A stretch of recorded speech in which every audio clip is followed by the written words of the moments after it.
Bonjour les enfants, nous sommes mardi matin et j'espère que vous allez toujours bien. Commençons cette vidéo, comme nous en avons l'habitude désormais, en félicitant les quelques enfants qui ont particulièrement bien travaillé. Commençons par Anna. Voilà, nous sommes très heureux de pouvoir mettre à l'honneur Anna qui a très bien travaillé hier. Maîtresse Hermance, Anna vous félicite vraiment pour le très bon travail d'hier. Bravo. Maîtresse Jeanne félicite également Ajar, qui a fait des efforts pour être sérieuse en mathématiques hier. Bravo Ajar, continuez. Et maîtresse Jeanne félicite également Bara pour sa très bonne dictée et Jocelyn, qui a également fait une bonne dictée. Bravo.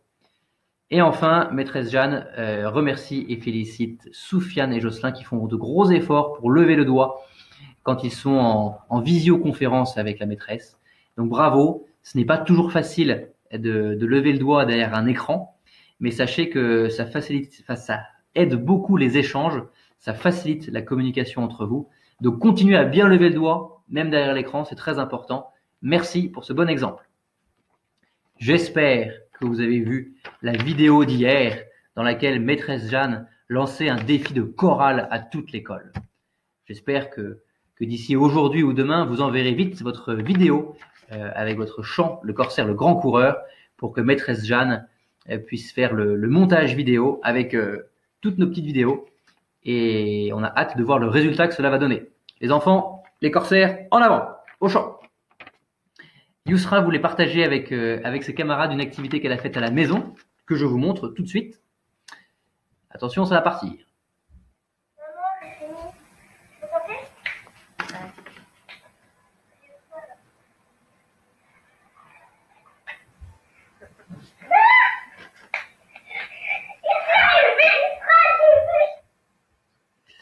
Alors, merci Yousra pour ce partage d'activité qui nous fait plaisir. Merci beaucoup. On voit que vous êtes contente et c'est tant mieux. Et les autres élèves, n'hésitez pas à envoyer vos photos, vos vidéos de ce que vous pouvez réaliser à la maison. Cela nous fera plaisir de le partager avec tous vos camarades.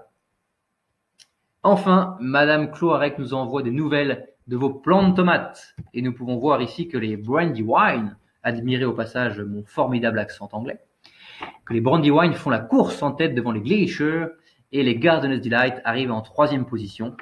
Alors, la taille des plants aujourd'hui ne veut absolument rien dire. Et il se peut que dans quelques mois, les Gardener's Delight soit le plant de tomate qui soit le plus robuste et celui qui donne la plus belle tomate.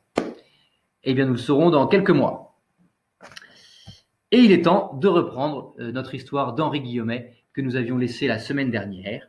Alors, la semaine dernière, nous avions raconté 2 aventures, celle de Rosès et Ville, à qui est arrivé des péripéties, qui ont failli se faire attraper par les guerriers morts et qui, heureusement, ont réussi à sauter dans leur avion et à décoller au nez et à la barbe des guerriers.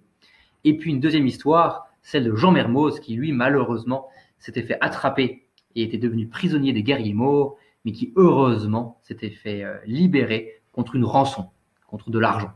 Voilà.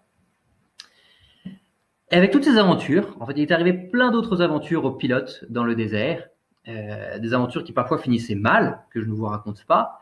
Et du coup, les pilotes à Casablanca et à Dakar, les pilotes de l'ATCOR, eh bien, en avaient un petit peu marre. Ils en avaient un petit peu marre de transporter ce courrier et de risquer leur vie tous les jours pour le courrier.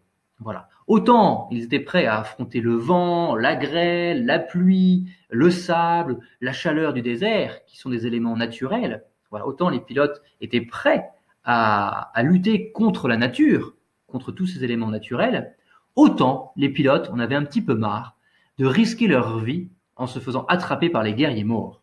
Voilà. Donc, les pilotes, un beau jour, à Casablanca et à Dakar, se sont mis en grève. C'est-à-dire qu'ils ont arrêté de travailler. Ils ont arrêté de prendre leur avion pour voler et pour transporter le courrier. Et maintenant, il faut imaginer du coup Didier Dora dans son bureau à Toulouse, à Montaudran, qui apprend la nouvelle. Lorsque Didier Dora, que vous voyez ici en image, vous voyez, souvenez-vous de ce petit homme un peu joufflu, là on voit qu'il a des grosses joues. Quand Didier Dora apprend la nouvelle, lorsqu'il apprend que ses pilotes à Casablanca et à Dakar ne veulent plus voler, lorsqu'il apprend que ses pilotes ne veulent plus transporter le courrier, Lorsqu'il apprend que ces pilotes ne veulent plus risquer leur vie pour ce courrier, eh bien, Didier Dora, lorsqu'il apprend cela, eh bien, nous le verrons jeudi matin dans une nouvelle vidéo.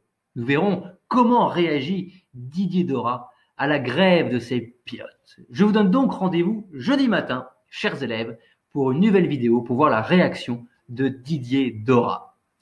Eh bien, les enfants, au travail, au champ et à jeudi. Bonne journée.